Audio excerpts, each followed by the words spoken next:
এতিয়া মই এই গা চা ধুই কিনে ওলাই আহিলোঁ আধা ঘণ্টা 1 ঘণ্টামান হ'ল নেকি মোৰ গা ধোৱাৰ পিছত 1 ঘণ্টামান হ'ল তাৰপিছত বাটত ওলাই আহিলোঁ মোৰ চুলিৰ ডিজাইন চাওক আৰু মোৰ 3 মাহমান হ'ল মোৰ মাথা বাছি চাইকেলৰ পৰা পৰি ৰাস্তাত পৰছোঁ এতিয়া কি কৰোঁ আমাৰ পৰিৱেশখন ভালকৈ নেদেখালোঁ কালি দেখাম দিয়ক মা মোবাইল কিনিব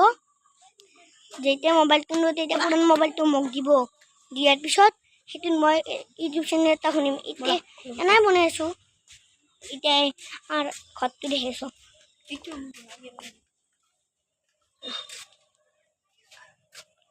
এতিয়া আমাৰ ঘৰটো পালোঁ এই দৰজা খুলি আছে চাওক দৰজা খোলা আছে এতিয়া আমি যাওঁ